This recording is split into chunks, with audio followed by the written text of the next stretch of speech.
Now, the 10-minute drill. This is a big one. Brought to you by TireOutlet.com. Wholesale prices, premium service. Let's go, let's go, let's go.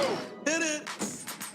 All right, if you're marking names off the list, Florida, Michael Tarquin, Jamarcus Weston, who is a wide receiver. I think they only signed one. An athlete, though, will be a wide receiver, is Trent Whittemore from Buchholz. The quarterback, Jalen Jones, offensive lineman. A lot of people say Jones could be a receiver. Jalen Jones? Yeah. Offensive lineman Riley Simons from Buford and Deontay Marks. Those are the early ones. FSU also getting some in as well. They got Jaleel McCray, a 4-star linebacker, and a few others as we go that we'll continue to mention throughout this AM. Things are happening again. Butters McChompers, though, is welcoming Josh Crawford, a running back from Montclair, New Jersey, and Armandell Dingle, DB from Detroit, in case you're wondering, because I have Central Michigan on my. Please unfollow. Yeah. Teron Hopper also has just signed. So the Gators are getting a lot of. I guess they must encourage them to send them in early. Kids are up early. Yeah. 16 of the 18 they suspect. So do they email in the letters of intent now, or do they still fax? No, they email. Email, yeah. The Jacksonville kid is also in, Kingsley Aguacan. He's a guard. Mm-hmm. So they're getting a lot of offensive linemen in this one. Why is it, Dan, or maybe we do, and I just don't remember, but it seems like the snubs and the irony here is the most popular. It's the 10-minute drill, by the way. We'll give away a prize pack at the end of the segment. You bet we will. Go ahead. But clearly football is the favorite sport of America, and it's not even close. Yes. Yet, hand-wringing over all-star snubs seem to be much stronger in baseball and basketball than they are in football. Yeah, because the Pro Bowl is such a diminished event, I think. And really the all-pro team is the thing you hang your hat on. The Pro Bowl shouldn't mean anything in determining a player's greatness or non-greatness, I don't think. And I think if we bring that up, I think that's a shame on us situation because, Andrew Luck should be a Pro Bowl quarterback this year, right? Quite honestly, he's had a better year than Tom Brady. He has? Yeah. He's had a better year than Tom Brady. But it is what it is. I mean, I think it means so. I disagree with you from the standpoint. I think it does mean something. I think if you're voted a Pro Bowl starter, that now may not mean something. You're already saying starter. Are you just saying Pro Bowl or Pro Bowl starter? So you're adding to it right off the bat. Well, here's why I say that. Yeah. Because I would agree that sometimes by the time you might get the 5th or 6th best. So there it loses its impact. In other words, 5 quarterbacks. Christian McCaffrey should be a Pro Bowler this year. Okay, why isn't he? Well, because there's a decent amount of good running backs, I guess, in the NFC. Alvin Kamara made it ahead of him, and Gurley made it ahead of him, and so. But Christian McCaffrey and Saquon Barkley made it ahead of him. Well, see, that tells you that the Pro Bowl should mean something because Christian McCaffrey is awfully good, and he didn't. But he's not a Pro Bowler. Correct. So he might fall into what if he falls in like Christian McCaffrey? If he does what he does every year, to me, he's had an unbelievable career, and he should be a Hall of Famer. But he won't. Well, if you use the Pro Bowl argument, if he does what he does this year, he'd be a Hall of Famer. Well, I mean, now we're getting, which then leads me into the Fred Taylor argument. We're getting into Fred Taylor territory now with this Christian McCaffrey comparison. Yes. But at the end of the day, is Christian McCaffrey as good as Todd Gurley or Saquon Barkley or Kamara? I would say no. I would rather have those other 3 guys. You might could throw Ezekiel Elliott in there too. Yeah, McCaffrey has the 4th yards from scrimmage behind Elliott, Gurley, and Barkley. Yeah. So yeah. But it's real close. I mean, it's not like he's like 6 yards behind one of them or whatever. So. But I think it matters. I think one reason. I think if you say the Pro Bowls don't matter, if Fred Taylor were a 7-time Pro Bowler, he'd be in the Hall of Fame finalist list. I say it shouldn't matter. Yeah.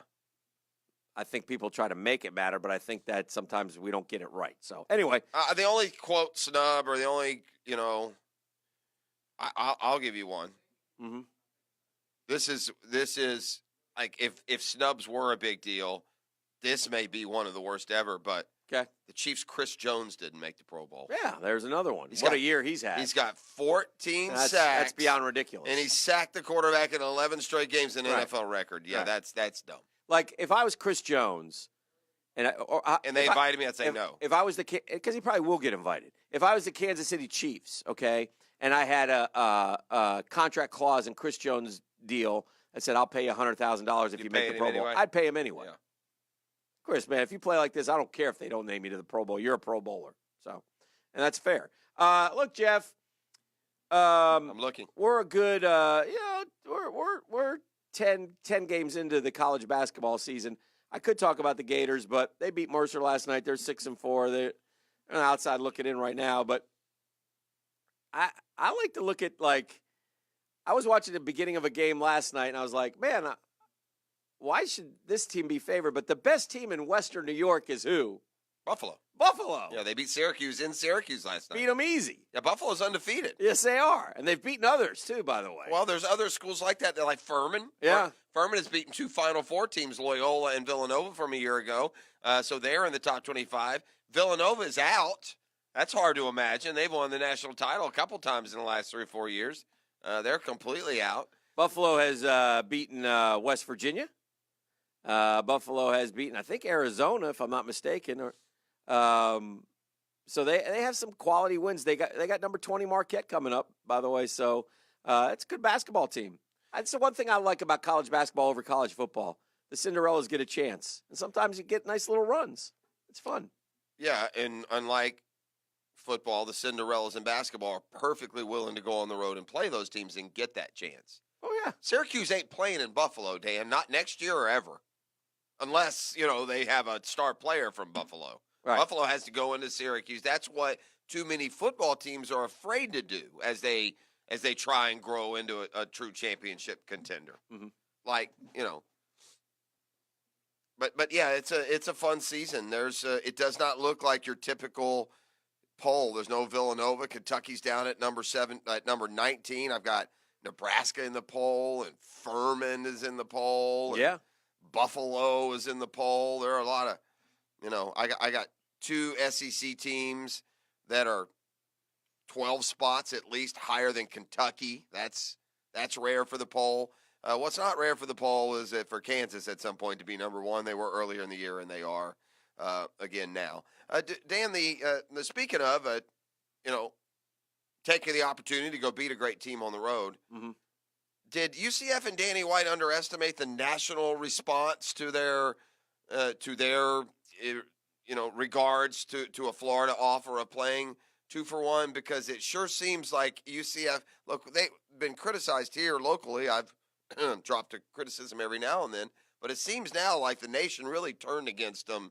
I mean, other than absolute homers like the Orlando columnist Mike Benchy, is that his name? Yeah. Anyway, he does a column, and he's just a blatant homer. And but just about every response that I've seen from National has said, "Hey, UCF, you wanted it, now you got it," and you're saying no.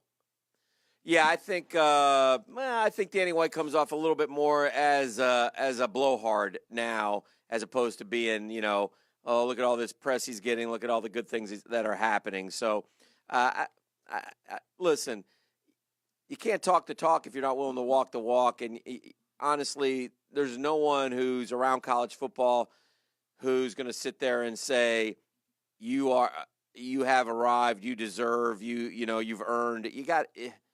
If somebody's offering you a 2-for-1 at this point in your UCF, I still think you take it. Well, here's the thing. USF did. Now, look, UCF's had more success than USF, but they played a very close conference. It was a very close game last year towards the end of the year. So, I don't know, man. It's just a little much for me, but it is what it is. I'm not big on I just think all that Mike stuff. White should think ahead and think of how valuable having Florida come Danny to White. town, or Danny White, Mhm. when you're 4-8 in 3 years. Because, UCF didn't win a game in 2015, Dan. You don't have to Yeah. build up here to demand things or think they're equivalent. You have to really do the research of what does Memphis do, what does Houston do, what does Southern Miss do, what does East Carolina do, what Temple, what do you think Penn State's playing Temple 1-1? Well, they should be doing 2 course things. They not. should be working on getting a better schedule, and they should be working on getting into one of the Power 5 conferences. That's what they ought to be doing. And they should immediately, as soon as the offer was made, get on the phone and lock it up. Because here's another thing that I keep calling him Mike White, that Danny White is forgetting. A road trip to the Swamp is valuable for your team. It might not be as much for Idaho, but for UCF, just the chance to play in the Swamp twice alone it suits your purpose of trying to increase your brand. So I thought it was interesting that the whole country kind of turned on him there. Finally. My guy Peaches, who once had dreams of Peaches is Matt Harvey. $300 and $400 million contracts, gets a 1-year deal, $11 million, which ain't nothing to sniff at for going 7-7 after he got traded to the Reds with an ERA at 4.5. Would you sign Matt Harvey for 1 year at $11 million? What is Matt Harvey now? Where? What is he? Like a 4-starter. 4 starters. He's a guy that can give you 1 out of every 5 starts, really give you like a 6 innings, 3 hits, 1 run guy. But, to me, this is Matt Harvey, and you've watched him a lot more than I have. Yeah. Matt Harvey is the guy who will come out and through 3 innings look like he's going to throw a no-hitter and then inexplicably in the 4th give up 7 runs on 9 hits. That'll happen. Matt Harvey was so good, and injuries derailed his career. That's the sad part because he was fun, and he's one, who got caught up in the New York limelight, and it didn't work for him. He embraced the dark night, and it was great for a couple years. But the truth of the matter is, in the end, and this always shocks people when I tell them this, but his career record with the Mets is 34-37. Yeah, you would seem to be better. He did have that. He had it bottled there for that short period. That's he had for a sure. couple years. He got to start the All-Star game and throw gas, and he pitched that World Series game so beautifully. And so there was a lot of good moments with Matt Harvey, but there are a lot more bad moments too. It's an interesting email I've gotten from Mike as we wrap up the 10-minute drill on just the topic of why do we care more about the baseball and basketball snubs than the football. Uh-huh. And there may be something, too. There's difference between baseball and football. One reason I love baseball so much more, he writes, football players are more concerned about their Madden rating, fans more concerned about their fantasy points, which may be true. You don't have that same player and fan rationale as much in baseball and some of the other sports. All right, that's 10-minute drill. Dan, you have a lucky number for I do. some Guggen to call in and just be rewarded? I feel like making beef work today, so let's go call our number lucky 7. 7. Lucky number 7? Yes. That's fine. That's my lucky number. And I'm Okay. going to say our winner, again, is going to take advantage of last-minute opportunities from the 1010XL Holiday Gift Guide.